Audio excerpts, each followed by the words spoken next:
Bonjour à tous et bienvenue pour cette première matinée du Grand Oral du handicap organisé par le collectif Handicap. Le collectif Handicap regroupe 51 associations nationales représentant les personnes handicapées et leurs familles, et il nous a semblé évidemment naturel et même obligatoire d'organiser un échange avec les candidats à l'élection présidentielle.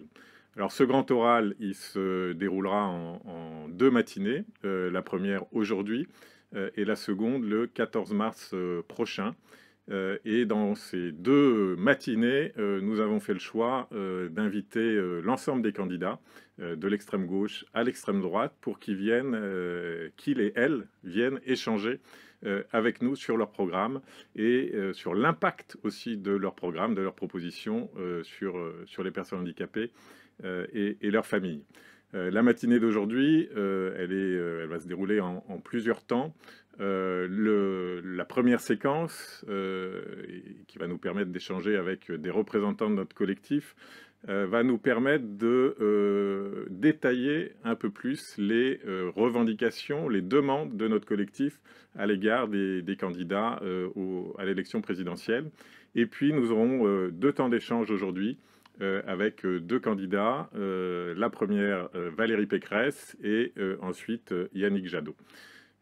C'est pour organiser ces deux matinées du grand oral des candidats. Nous avons aussi demandé à des personnes handicapées, des parents, des familles, de nous transmettre des questions pour les poser aux personnes handicapées. Donc nous aurons aussi, tout au long de cette matinée et le 14 mars aussi, des témoignages vidéo, des questions en vidéo posées directement par les personnes. Et celles que nous ne pourrons pas diffuser, évidemment, nous ferons le relais de ces questions-là auprès des candidats. Peut-être, alors déjà, évidemment, dire que cet événement est accessible, et je remercie déjà les traducteurs en langue des signes et en vélotypie. Ça fait évidemment partie d'un des points majeurs pour nous de rendre la campagne électorale accessible, et donc évidemment notre grand oral se devait d'être accessible. On va essayer aussi de parler en facile à comprendre, même si parfois c'est compliqué, mais on va essayer en tout cas de faire des synthèses et des résumés de tout ce qui se dit pour arriver à ce que l'ensemble de nos concitoyens handicapés puissent avoir en tête les programmes des candidats.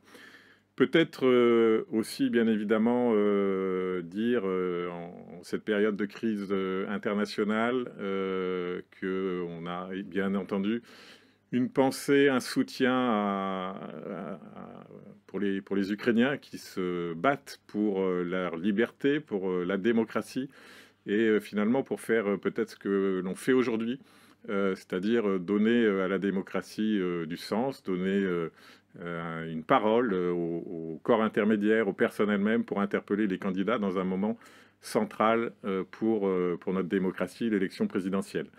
Donc un soutien évidemment à la place qui est la nôtre pour l'ensemble du combat mené par les Ukrainiens dans le cadre de cette guerre.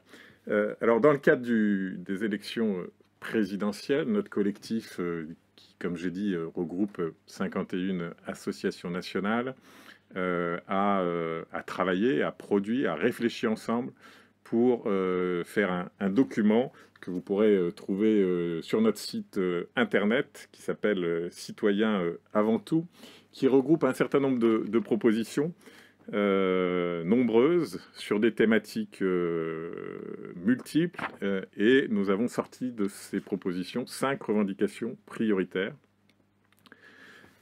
qui se rajoutent bien évidemment à tout ce que nos associations membres peuvent mener comme action dans la campagne électorale, parfois sur des questions plus spécifiques ou sur des types de handicap plus spécifiques, mais nos propositions concernent bien évidemment l'ensemble des types de handicap. Et donc c'est ce que nous allons dans cette première séquence vous présenter avant d'échanger à 10h30 avec Valérie Pécresse. On a sorti de de nos revendications, 5 revendications prioritaires.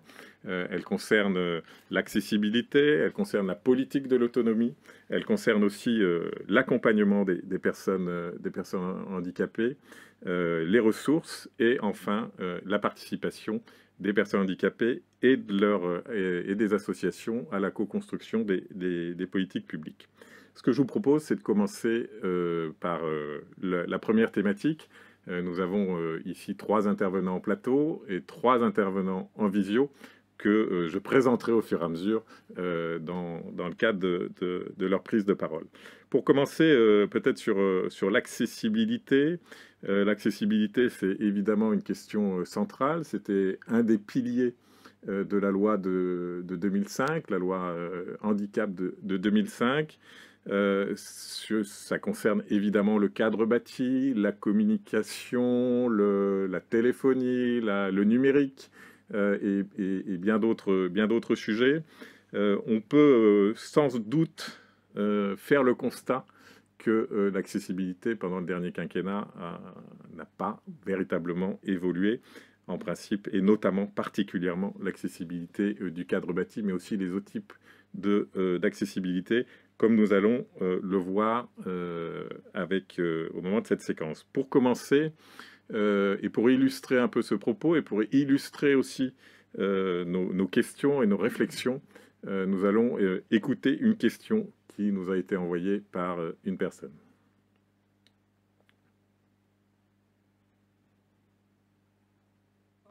Aurons-nous une accessibilité totale? Nous avons besoin de nous déplacer pour nos transports, nos quotidiens, notre vie de tous les jours. Si nous ne pouvons pas nous déplacer, que ce soit par train, bus, comment peut-on faire?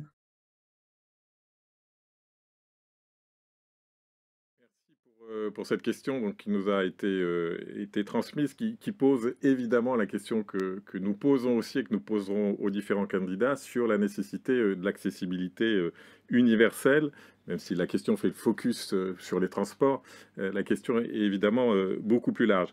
Maintenant, je voudrais en parler à Pascale Ribes, qui est présidente de APF France Handicap, pour qu'elle nous donne un peu le constat du collectif handicap sur la question de l'accessibilité universelle.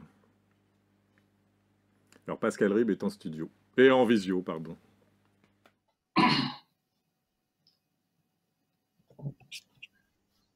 Vous m'entendez? Vous m'entendez? Très bien. Merci Arnaud. Oui, alors l'accessibilité, tu le disais, n'a pas vraiment évolué dans notre pays et ça dans tous les domaines, hein, que ce soit l'accessibilité matérielle, le bâti, le numérique ou les transports. Or, évidemment, sans accessibilité, il ne peut y avoir de liberté d'aller et venir pour de nombreuses personnes en situation de handicap et il n'y a pas d'égalité, pas de citoyenneté pleine et entière. De nos jours, on constate que de nombreux bâtiments publics ne sont toujours pas accessibles, ce qui entrave évidemment la liberté d'aller et venir, et ça revient à maintenir à l'écart les personnes en situation de handicap. Pourtant, l'accessibilité, ça n'est pas une option, c'est un droit fondamental qui doit être garanti à tous les citoyens, sans exception. Et cela est affirmé par l'article 9 de la Convention internationale relative aux droits des personnes handicapées. L'accessibilité, c'est aussi une condition sine qua non, un prérequis pour les personnes en situation de handicap pour pouvoir accéder et exercer leurs autres droits et leurs libertés fondamentales. Mais malheureusement, loin de progresser en France, l'accessibilité recule. En effet, le droit fondamental à l'accessibilité a été rendu caduc par la loi Elan, qualifiée par le défenseur des droits d'accro à l'état de droit. Parce que la loi Elan, elle a remis en cause la règle du tout accessible dans les logements neufs en modifiant les dispositions relatives à l'accessibilité des logements pour les personnes en situation de handicap. Elle a réduit notamment l'obligation dans le neuf de 100% d'accessibilité de logements neufs d'habitation à 20% seulement. Et ça, malgré évidemment les vives protestations de la part de nos associations, mais également des autorités indépendantes comme la CNCDH, la Commission nationale consultative des droits de l'homme et le Défenseur des droits, et plus largement la société civile. Il faut comprendre que admettre et laisser perdurer quelque part cette exception à un droit fondamental comme l'accessibilité, non seulement ça pénalise les personnes en situation de handicap, mais ça crée de fait une rupture d'égalité entre les citoyens. On le voit, les dispositions donc, de la loi Elan affaiblissent le droit fondamental à l'accessibilité. Ça constitue aussi une menace pour l'exercice des autres droits, en instaurant en quelque sorte un permis légal de discriminer, de ségréguer. Voilà. Donc cette remise en cause de la règle du tout accessible dans le 9, qui était prévue par la loi du 11 février 2005, réaffirmée fortement par la Convention internationale, aujourd'hui elle est caduque. Elle a rendu caduque le droit fondamental à l'accessibilité, qui doit être pourtant effectif pour tous les citoyens, et il est vraiment urgent d'y remédier. Merci Pascal Ribes, présidente d'APF France Handicap, de ce constat, notamment sur le quinquennat et sur la situation de l'accessibilité. Alors c'est vrai que la loi Elan constitue sans nul doute un des points noirs de ce quinquennat, mais nous avons aussi d'autres types d'accessibilité qu'il nous faut voir. Et on va écouter maintenant une question sur le facile à lire et à comprendre.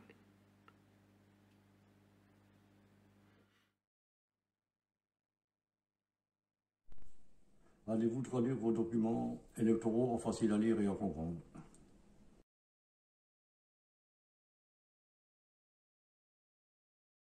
Je le répète, mais ça nous semblait important de pouvoir les diffuser pour montrer aussi que, évidemment, les préoccupations du collectif handicap sont partagées par les personnes elles-mêmes et qui nous ont envoyé des questions. Luc Gâteau, vous êtes président de l'UNAPI. Bien évidemment, le facile à lire et à comprendre, c'est un sujet majeur pour l'association. Bien sûr, Arnaud. Et cette question qui est clairement posée par cette personne porte sur la réelle accessibilité de la campagne et des programmes des différents candidats. Il faut non seulement promouvoir l'usage du facile à lire et à comprendre, qu'on appelle plus facilement FALC, mais surtout les documents officiels, les documents de propagande, mais penser cet aspect de l'accessibilité de manière beaucoup plus globale. C'est l'accessibilité des débats, des programmes. Comment permettons aux personnes une expression? C'est aussi la signalisation, l'organisation des bureaux de vote, etc. Alors comment prendre l'exercice du droit effectif en permettant une accessibilité réelle de l'élection?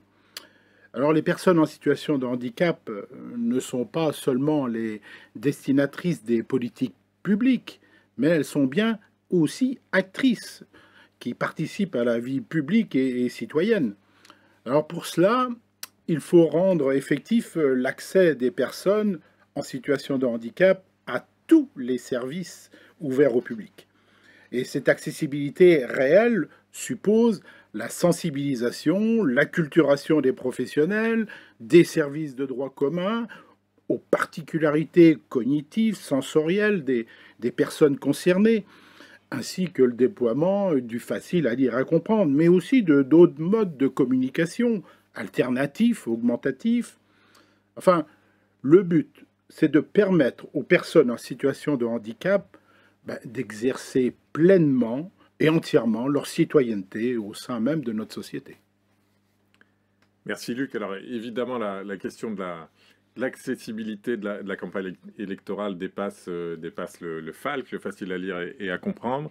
Et d'ailleurs, nous aurons le 14 mars prochain, en principe, Jérémy Bourrois, président du CNCPH, et qui a aussi lancé un observatoire sur l'accessibilité de la campagne électorale, qui viendra nous faire son constat et le constat de l'Observatoire le 14 mars.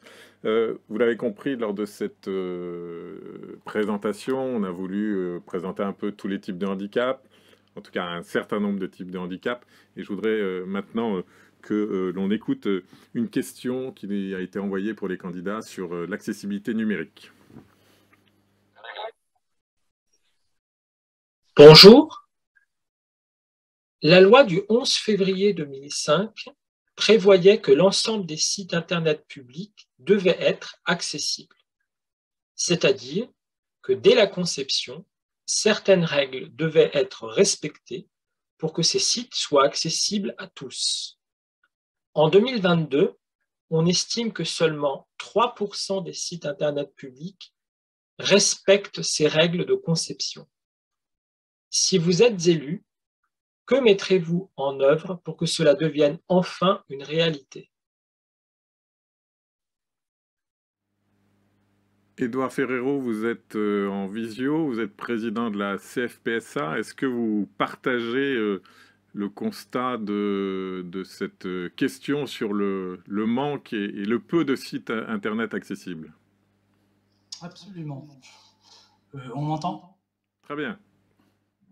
Très bien. Donc pour la CFPSA, comme pour le collectif handicap, l'accessibilité numérique, c'est un enjeu majeur et transversal pour l'inclusion de nous tous, déficients visuels et autres. Nous refusons la fracture numérique et nous demandons des engagements précis. Ainsi, que des candidats s'engagent à développer une filière des métiers de l'accessibilité numérique, qu'une instance, une autorité de contrôle et de sanction soit mise en place pour s'assurer pour éviter tous les défauts d'accessibilité, dotée de réels moyens pour agir, sanctionner le défaut d'accessibilité numérique. Élargir la liste des services et outils concernés pour rendre l'obligation d'accessibilité effective. Enfin, conditionner l'octroi d'aides publiques et accès au marché public à une obligation effective de cette accessibilité. À ce propos, notre organisation va adresser un courrier dès aujourd'hui à l'ensemble des candidats et candidats à l'élection présidentielle, et les réponses qu'ils apporteront feront l'objet d'une large communication dans l'ensemble de tous nos réseaux. Merci. Merci Édouard. Alors ce qu'on peut dire aussi, c'est que pendant ce quinquennat et derrière moi, l'accessibilité téléphonique à la téléphonie a fait des progrès. En tout cas, un certain nombre de rapports et de missions ont été confiés. Peut-être pour conclure cette séquence, rappeler donc les constats du collectif et notre proposition. Alors évidemment, vous l'avez compris et vous le savez tous que notre constat, c'est évidemment que l'accessibilité a peu avancé, a même reculé. Et c'est le cas notamment dans le cadre de la loi Elan, comme l'a expliqué Pascal Ribes. Tous les bâtiments publics, et loin de là, ne sont pas accessibles. Et l'accessibilité numérique progresse peu, ça a été dit, avec peut-être quelques avancées, mais qui restent à parfaire sur l'accessibilité à la téléphonie. Alors évidemment, on pourrait détailler beaucoup plus ces constats et les préciser davantage. Et notre revendication, s'il fallait en résumer à une, mais nos différents intervenants en ont évidemment relevé d'autres, c'est de pouvoir inscrire l'accessibilité l'accessibilité universelle dans la Constitution, ce qui nous semble pouvoir permettre, par exemple, qu'une nouvelle loi Elan ne serait pas possible puisqu'elle aurait été déclarée inconstitutionnelle. Bien entendu, nous avons d'autres propositions sur l'accessibilité, mais celle-là, je dirais, est la revendication un peu fêtière sur le sujet est principale, et c'est un sujet majeur pour nous, pour le prochain quinquennat qui va venir. Alors je vous l'ai dit, on a 5 revendications prioritaires et sans transition, comme on dit dans les bonnes maisons. Je vous propose de passer à la deuxième revendication prioritaire qui concerne la politique de l'autonomie. La politique de l'autonomie, c'est un sujet majeur pour notre collectif, pour les personnes handicapées. Il y a eu pendant ce quinquennat une avancée importante, mais qui reste virtuelle, qui est la création d'une 5e branche de l'autonomie, c'est-à-dire d'une branche de sécurité sociale, au même titre que d'autres, telles que la branche maladie, la branche familiale, dédiée, celle-là, à l'autonomie, quel que soit l'âge, l'état de santé et le handicap de la personne, ce qui est important, évidemment, à préciser. Avant d'engager le débat sur cette thématique, je vous propose d'écouter une question que nous avons reçue. Bonsoir. Que comptez-vous faire pour les amendements Creton, c'est-à-dire ces enfants et ces adolescents qui sont maintenus dans des établissements spécialisés pour enfants, faute de place dans des établissements pour adultes, et dans ces établissements pour adultes, c'est-à-dire les MAS, notamment les femmes aussi, quels moyens supplémentaires comptez-vous leur donner pour qu'ils puissent fonctionner dignement dans le respect des besoins des personnes, que ce soit sur le plan médical ou sur le plan des activités? Merci. Alors on a tenu à diffuser cette question en introduction de cette séquence parce qu'elle pose évidemment la question de ce que l'on pourrait mettre dans cette branche autonomie, à la fois de la compensation en établissement, comme c'est dit là, évidemment de la compensation individuelle, on y reviendra après. Luc Gateau, vous êtes alors président de l'UNAPI, je l'ai dit tout à l'heure, mais aussi vice-président de la CNSA, qui est la Caisse nationale de solidarité pour l'autonomie. Quel constat vous faites sur cette 5e branche ou sur les attentes du collectif en la matière? Arnaud, dans l'expression de cette personne, nous, au collectif, percevons le manque flagrant de solutions pour les personnes en situation de handicap, parfois encore plus pour les plus complexes. Alors l'effectivité des droits est loin d'être acquise pour nombre de personnes. Et nous militons pour une véritable politique publique qui s'adosse à des financements pérennes, actualisés, en fonction des besoins identifiés et chiffrés. Alors le collectif a évalué entre 10 et 12 milliards le financement public complémentaire des besoins des personnes en situation de handicap pour l'accompagnement vers l'autonomie. Et c'est une étude sérieuse avec l'ISA que nous avons menée. Nous avons salué la création de la 5e branche, bien sûr, qui a été posée à l'été 2020, puis en 2021 sur la loi de finances de sécurité sociale. Mais alors que de nombreux éléments doivent encore être précisés, aucun texte de loi n'a abouti jusqu'alors. La création de cette 5e branche doit être poursuivie avec l'ensemble des acteurs concernés, sinon ça reste une coquille vide. Alors notre collectif demande la création d'un ministère de l'autonomie de plein exercice, chargé de la mise en place de cette 5e branche, notamment afin de prendre en compte les besoins de financement nécessaires à la prévention de la perte d'autonomie, d'assurer l'effectivité des parcours de soins, d'éducation, d'accès à l'autonomie plein et entier, adapté, individualisé, sans rupture au quotidien, et lors surtout de changements de situation, quel que soit son âge, son emploi, son lieu de vie. Alors la politique publique du handicap doit faire l'objet d'une approche pluriannuelle dans le cadre d'une trajectoire de financement explicite à hauteur de 10 ans. Il sera aussi nécessaire de lever une ambiguïté du positionnement de l'État vis-à-vis des collectivités territoriales. Tout cela nécessite de se donner les moyens d'une véritable évaluation des besoins des personnes, ce qui n'est pas actuellement le cas aujourd'hui. Et enfin, de faire du handicap une véritable politique publique.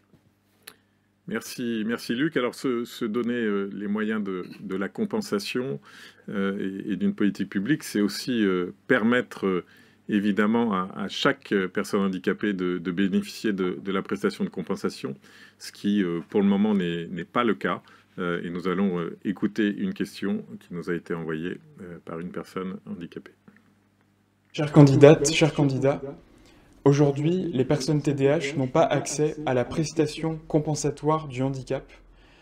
Que comptez-vous faire pour donner accès à ces prestations qui sont très importantes pour nous aujourd'hui? Alors, Marie-Jeanne Richard, bonjour. Vous êtes présidente de l'UNAFAM. L'UNAFAM qui milite beaucoup ces derniers mois, ces dernières années, même on peut dire depuis 2005, avec notamment l'UNAPI, TDAH, comme on vient de le voir, et Autisme France, mais aussi le collectif handicap, pour l'élargissement de l'aide humaine prévue dans la prestation de compensation à tous les types de handicap. Est-ce que vous pouvez nous en dire un mot ?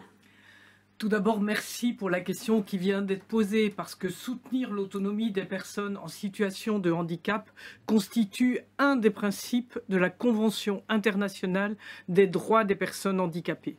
Et malgré la signature de cette convention par la France, les besoins des personnes en situation de handicap du fait d'altération des fonctions mentales, cognitives, psychiques ne sont toujours pas pris en compte et ces personnes n'ont pas à ce jour accès à la prestation de compensation du handicap aide humaine. Quelles conséquences pour elles? La PCH aide humaine permet de financer des aides humaines comme son nom l'indique.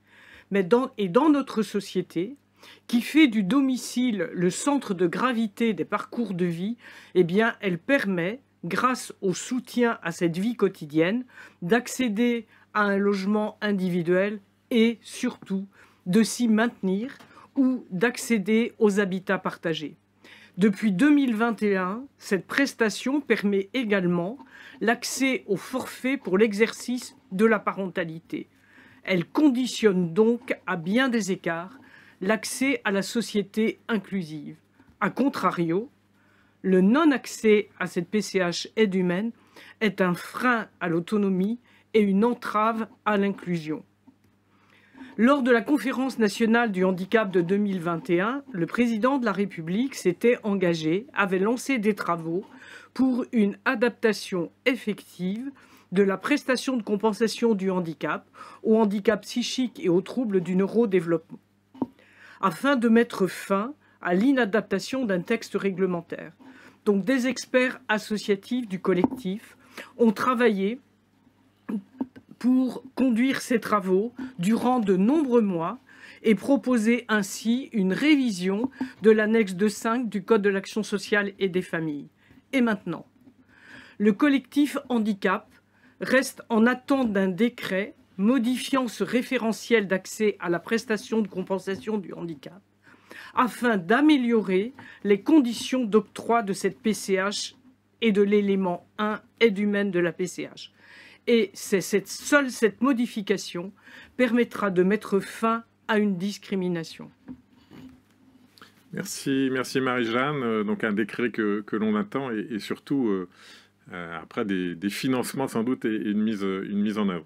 Alors pour synthétiser cette partie dédiée à la politique de l'autonomie, vous avez compris, on est un peu obligé d'aller vite sur chaque sujet. Chaque sujet mériterait en tant que tel un grand débat.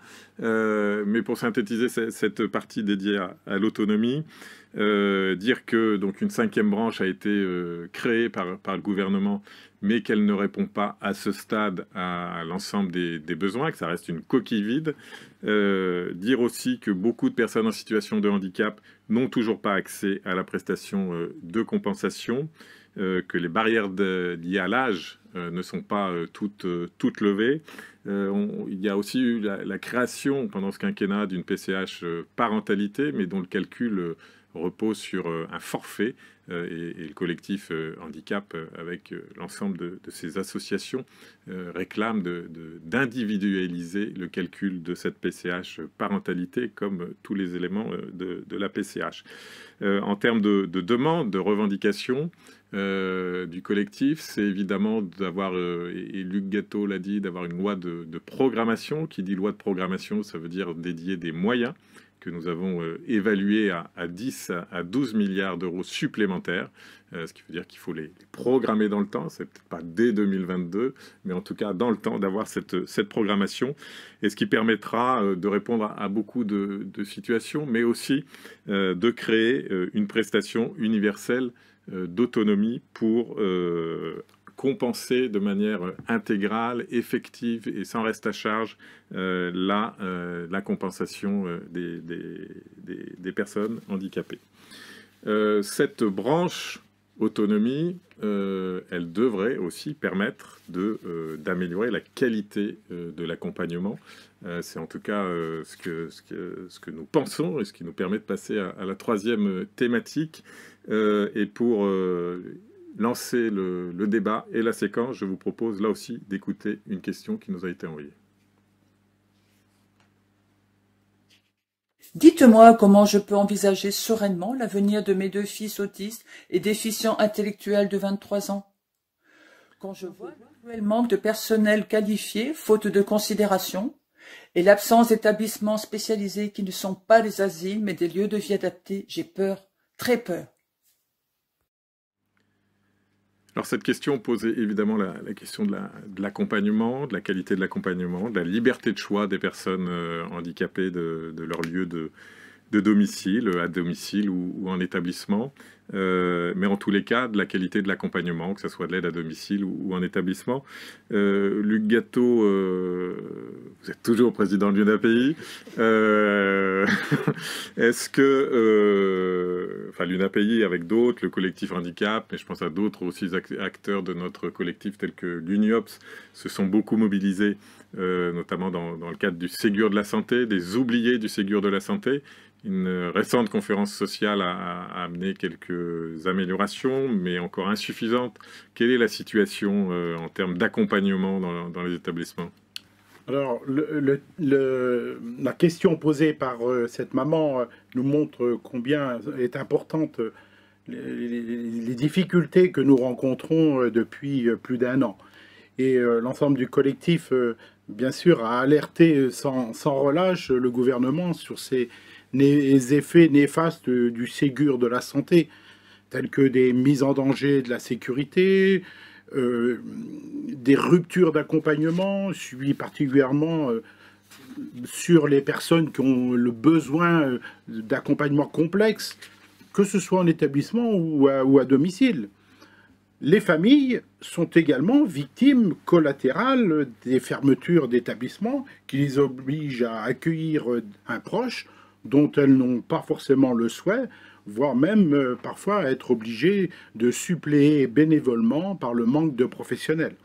Alors le collectif a entendu les annonces importantes, très importantes, faites par le Premier ministre le 18 février dernier, mais il reste vigilant, car les hausses de salaire annoncées pour les professionnels du secteur handicap sont tardives et elles ne suffiront pas à elles seules à résoudre la crise profonde. En effet, les atermoiements du gouvernement, les revalorisations au compte-gouttes ont laissé les établissements et les services exsangues. La menace sur l'accompagnement des personnes en situation de handicap va persister encore pour de longs mois. Alors, les travaux de restructuration du secteur sur le long terme doivent à présent débuter le plus rapidement possible.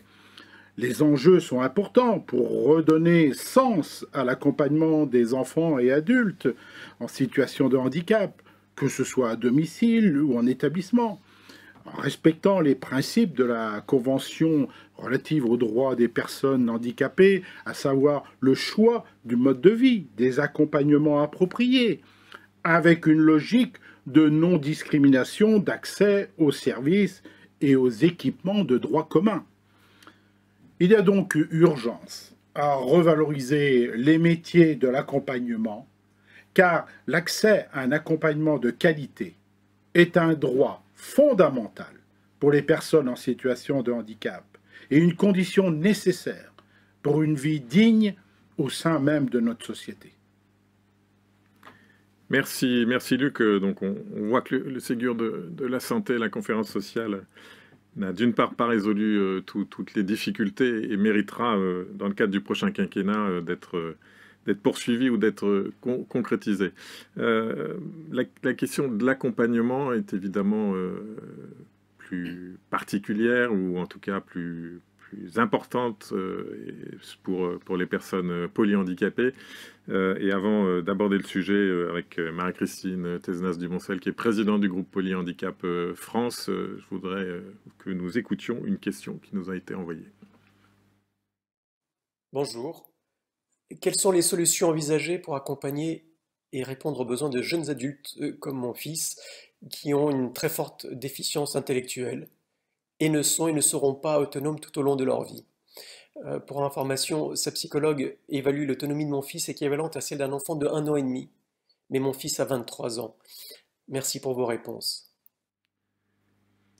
Marie-Christine, donc j'ai dit, vous êtes présidente du groupe Polyhandicap France, membre de notre collectif. C'était évident pour nous qu'il fallait aborder la question des personnes polyhandicapées avec des besoins d'accompagnement complexes. On sait à quel point la politique ou les politiques du handicap ne reconnaissent pas ou pas suffisamment ces personnes. Quelles revendications ou quels témoignages vous pouvez nous apporter?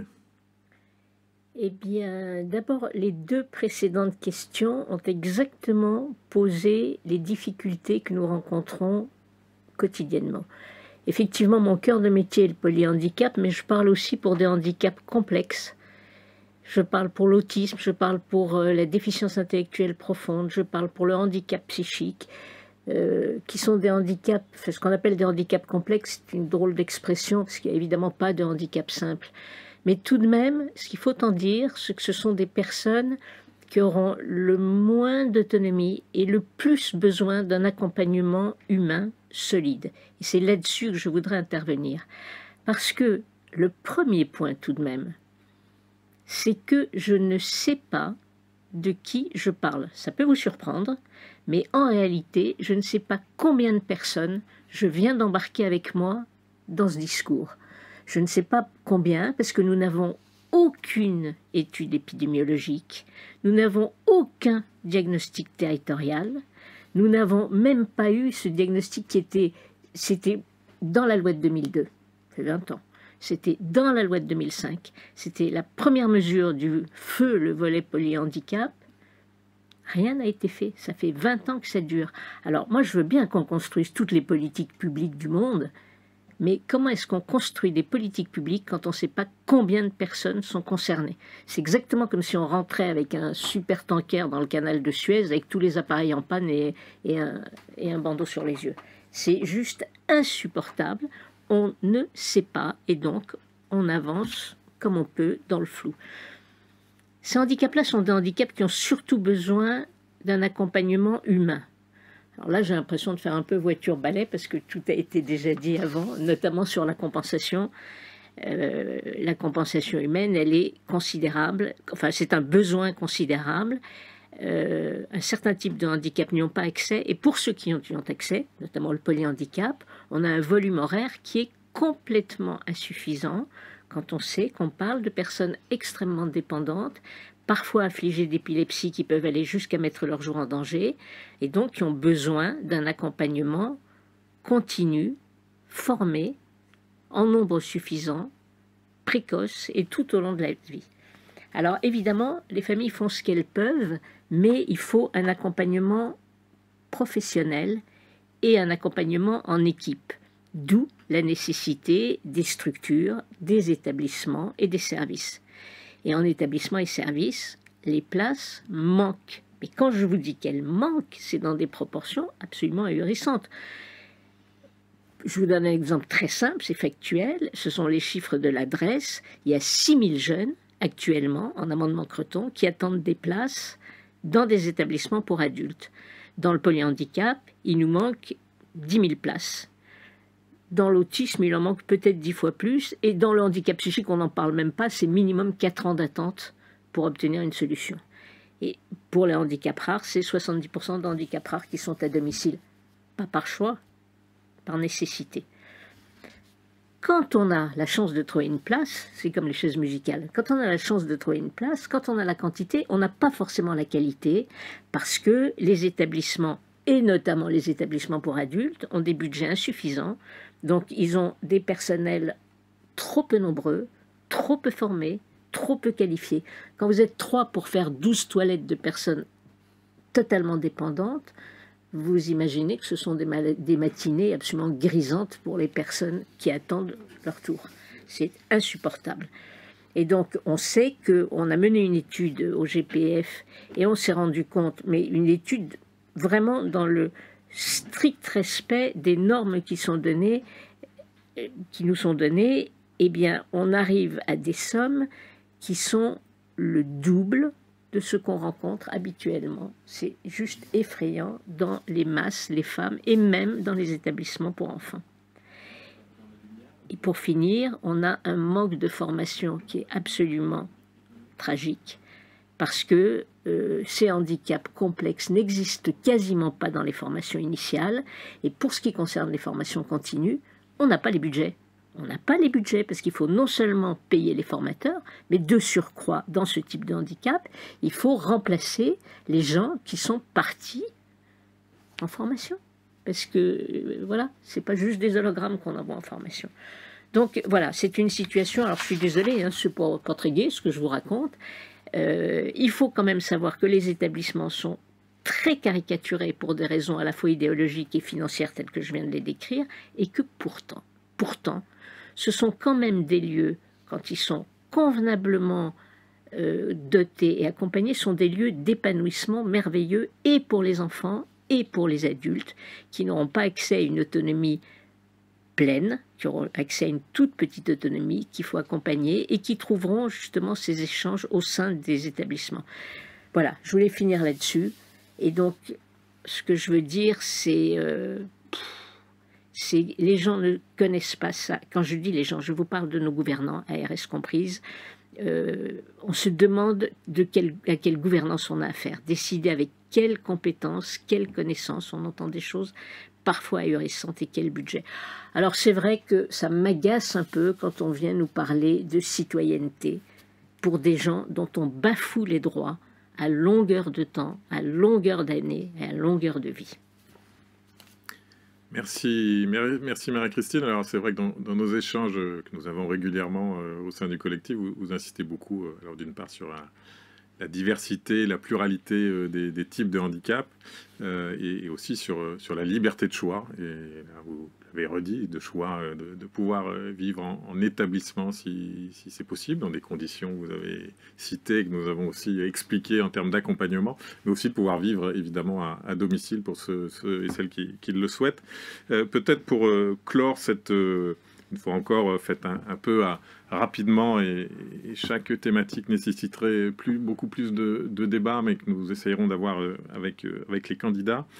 Pour clore un peu cette séquence, rappeler que le Ségur de la santé qui a permis de revaloriser un certain nombre de professions a au fur et à mesure élargi un peu son périmètre aux personnes handicapées, en tout cas aux accompagnants des personnes en situation de handicap, mais que la situation n'est pas réglée en termes de périmètre des personnes concernées, des professionnels concernés, mais ni en termes de moyens effectivement dégagés, que les difficultés d'accompagnement, les manques d'accompagnement, les manques de personnel, que ce soit en établissement ou à domicile, ont évidemment un impact sur la santé et la sécurité des personnes handicapées, notamment des personnes polyhandicapées, et que donc cette conférence des métiers qui s'est tenue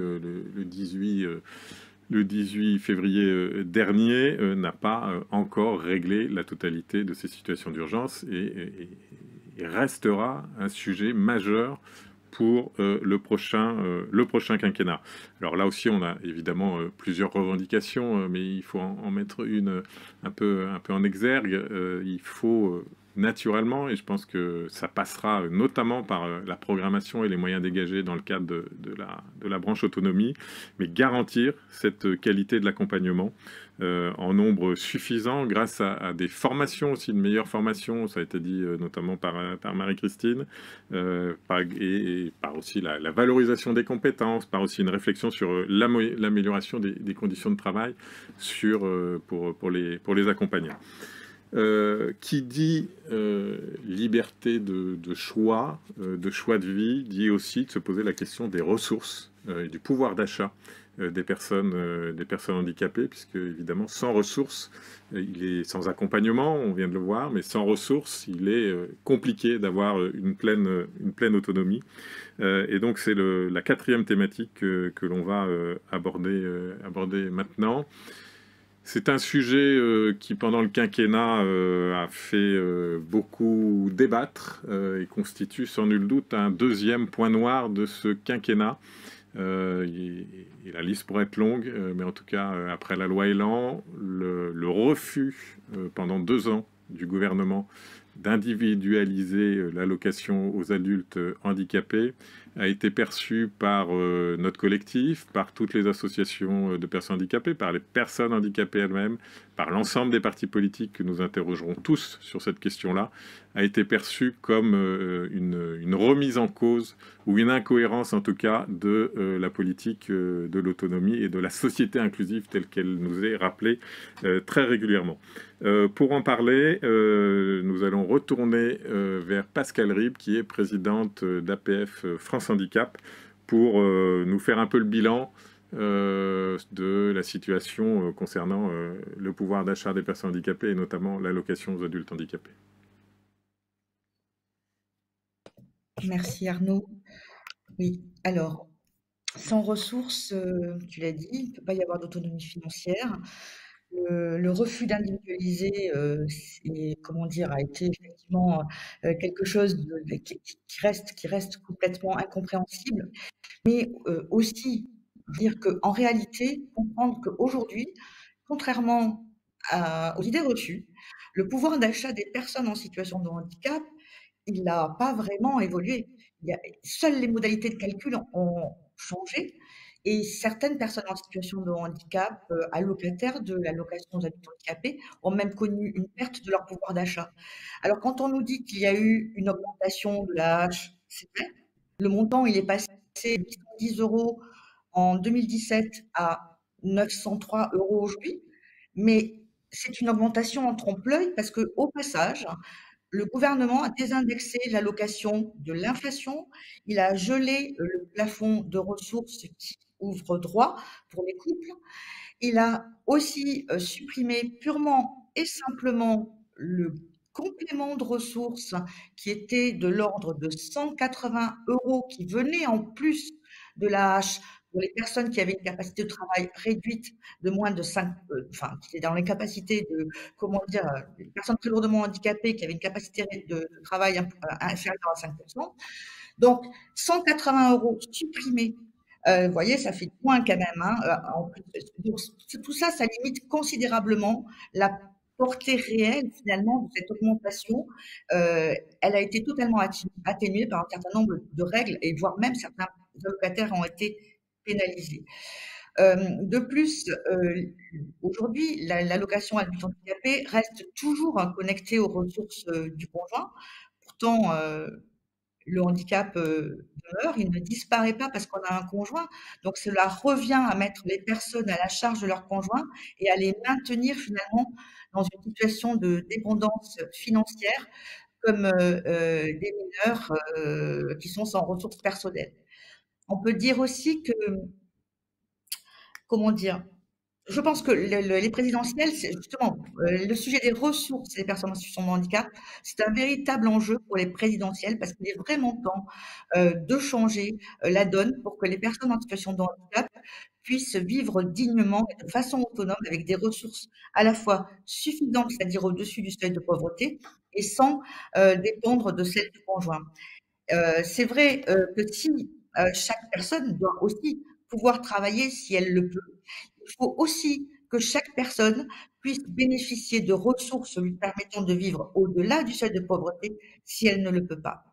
Et aujourd'hui, le mode de calcul de l'allocation adulte handicapé, c'est une véritable entrave inacceptable à l'effectivité des droits des personnes. La France doit déconjugaliser au plus vite l'allocation d'adulte handicapé, comme le demandait d'ailleurs le comité des droits de l'ONU. Pour ça, il faut de calcul de l'AAH. Ça a été également demandé par la CNCDH, la Commission nationale consultative des droits de l'homme. C'est un impératif au nom du respect des droits des personnes. Il faut changer de paradigme dans la mesure où cette allocation, elle est attribuée pour contribuer réellement à l'autonomie financière de la personne, à son indépendance. C'est un facteur essentiel de l'épanouissement et de l'émancipation des personnes en situation de handicap. Donc, dans une première étape, il est nécessaire de déconjugaliser l'AAH, pour se conformer à nos engagements internationaux et pour aussi suivre l'avis des autorités indépendantes comme la Défenseure des droits et la CNCDH. La France, je veux dire, ne peut pas rester sourde à une telle mobilisation, c'est pas possible. La prise en compte des ressources du conjoint, en plus, ajoute quelque chose de très unique à la dépendance déjà humaine de la personne du fait de son handicap.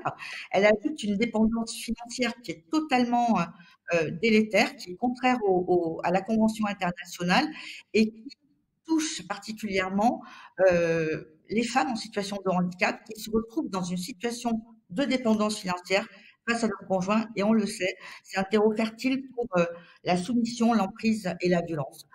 Voilà, il est donc nécessaire de déconjugaliser au plus vite pour se mettre en conformité avec nos engagements internationaux, mais il faut aussi s'engager dans une réforme de l'allocation aux adultes handicapés, plus globale, de façon à construire une véritable société inclusive avec parce qu'aujourd'hui, je redis, l'allocation reste sous le seuil de pauvreté, il ne faut pas s'y tromper. Donc, elle maintient les personnes dans la pauvreté. Ça n'est pas normal que les personnes en situation de handicap qui n'ont pas d'autres possibilités soient maintenues sous le seuil de pauvreté sans pouvoir changer cela.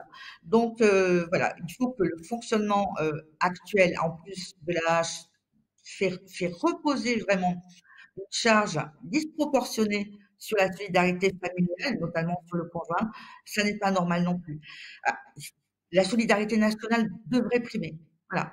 Donc, l'AAH n'est pas, d'ailleurs, n'a jamais été et ne devrait pas être considérée comme un minima social. Ça n'a jamais été un minima social comme les autres. C'est une prestation sociale qui doit permettre de garantir à certaines personnes en situation de handicap un revenu individuel d'existence. Il faut que l'allocation évolue vers un véritable revenu individuel d'existence, de remplacement.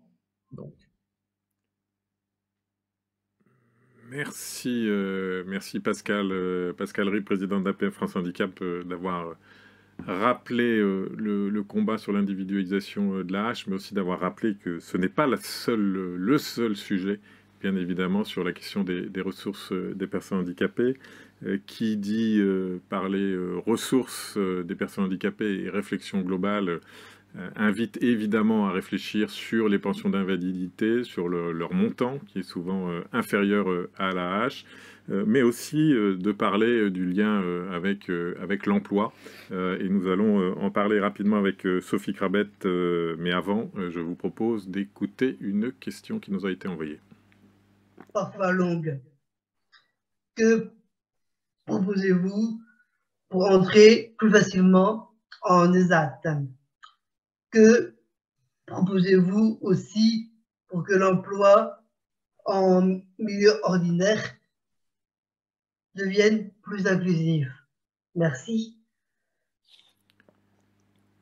Merci pour cette question. Alors, Sophie Crabette, vous êtes chargée de plaidoyer à la FNAT, mais aussi administratrice de la GFIP.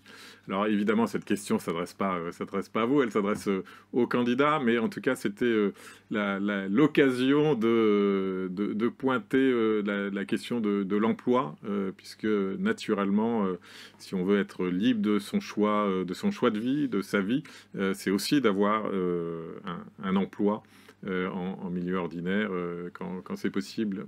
Sophie Bédon, Sophie Crabette, qu'est-ce que vous pouvez dire?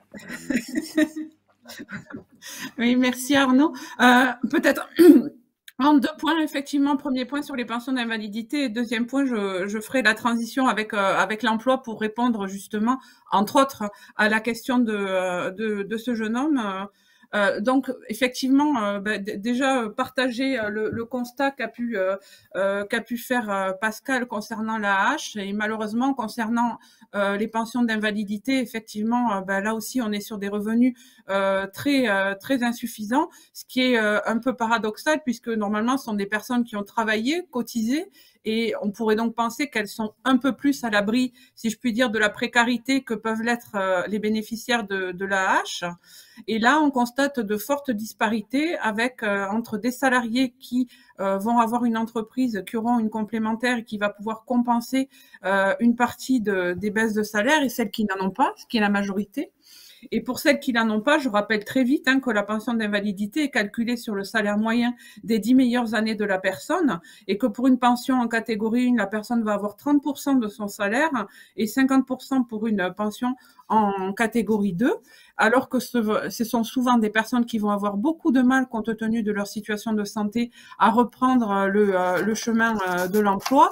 Et on voit bien que les prestations qu'elles vont recevoir les placent, là aussi, encore une fois, en dessous du seuil de pauvreté, tout comme les bénéficiaires de l'AAH, et on les place dans une situation de précarité importante.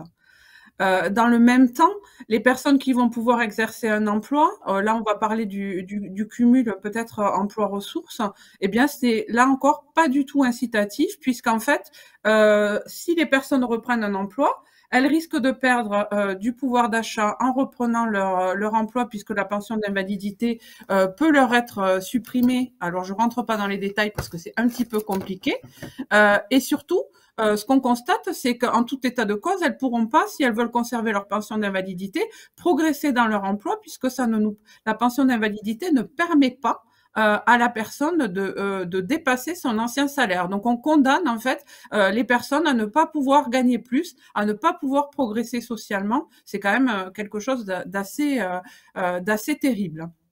Et pour faire la transition, on est dans le même cas par rapport à l'AAH, et ça peut faire aussi la transition par rapport à la question de ce garçon qui, d'une part, parlait de comment rentrer plus facilement en ESAT. Alors c'est vrai que on espère que la transformation des ESAT va permettre de rentrer plus facilement en ESAT, d'une part, parce qu'il y aura un meilleur accompagnement, puisque la nouvelle c'est pas une loi, mais en tout cas le nouveau plan de transformation des ESAT prévoit un accompagnement et des personnes en situation de handicap par le service public de l'emploi, ce qui aujourd'hui n'est encore pas tout à fait effectif. Donc ça va permettre sans doute un meilleur accompagnement. Ce qui va pêcher aujourd'hui, c'est que dans cette transformation des ESAT, on prévoit la possibilité pour les personnes de cumuler un emploi avec le milieu ordinaire de travail. Sauf que tant que l'AAH, comme l'a présenté Pascal, n'est pas transformée, là encore une fois, ça ne va pas du tout être incitatif pour les personnes de prendre un emploi en milieu ordinaire, parce qu'elles risquent de voir leur AAH amputé, et surtout parce qu'elles n'ont aucune visibilité. Il existe tout un tas de simulateurs pour les personnes, pour savoir qu'est-ce qu'elles vont avoir en fonction de leur situation. Eh bien, il n'y en a pas pour les bénéficiaires de l'AAH. Donc, c'est très, très insécurisant pour les personnes qui souhaitent aller vers le milieu ordinaire de travail ou exercer une partie de leur temps en milieu ordinaire de travail. Donc, malgré cette transformation, pour l'instant, s'il n'y a pas de réforme des ressources, on craint que cette réforme reste un peu lettre morte, en tout cas pour inciter les personnes à aller vers le milieu ordinaire de travail. Merci Sophie Crabette.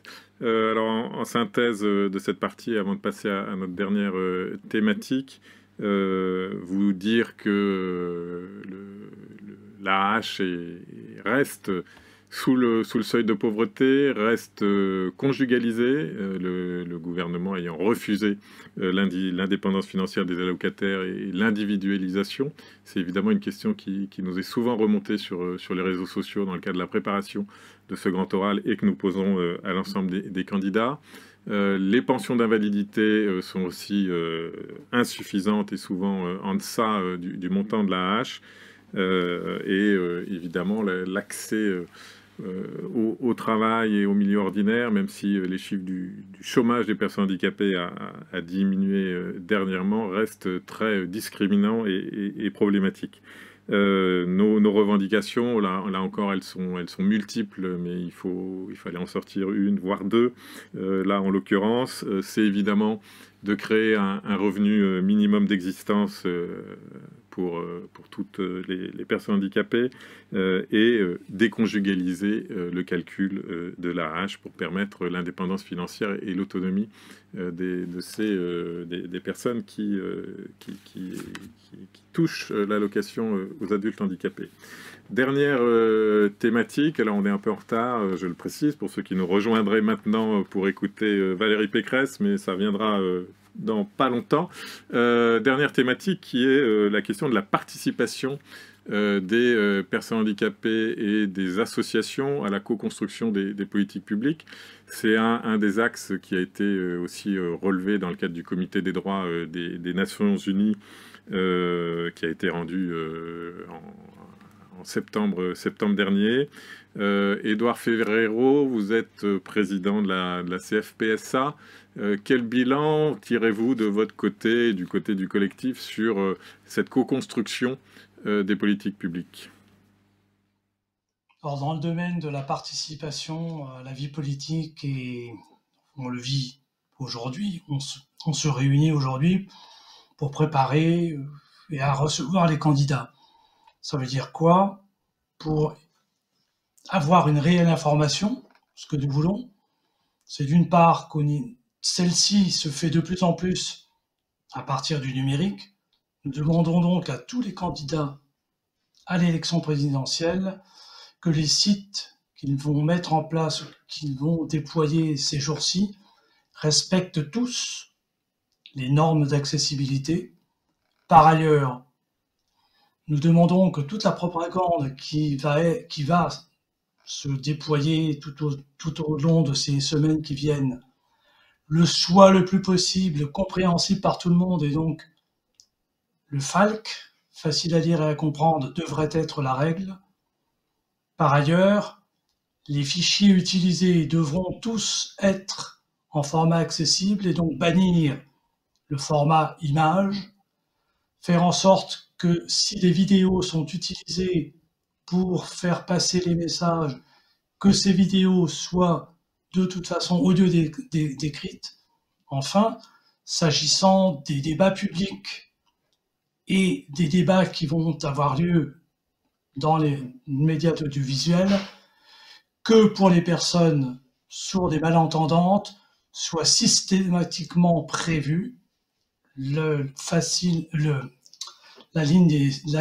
langue des signes française et de la vélotypie. Sans tous ces éléments, je ne dis pas que rien n'a été fait, mais sans tous ces éléments, l'information de toutes les personnes que nous représentons au sein du collectif ne sera pas bonne. Si on veut aller vers la démocratie, tous ces points doivent être intégrés et pris en considération. Merci. Merci Édouard. Alors, et naturellement, et vous l'avez souligné, la co-construction, la participation de la personne, ça dépend aussi évidemment de l'accessibilité des différents outils. Marie-Jeanne Richard, sur la question de la co-construction ou de la participation des personnes, quel commentaire vous pourriez nous apporter?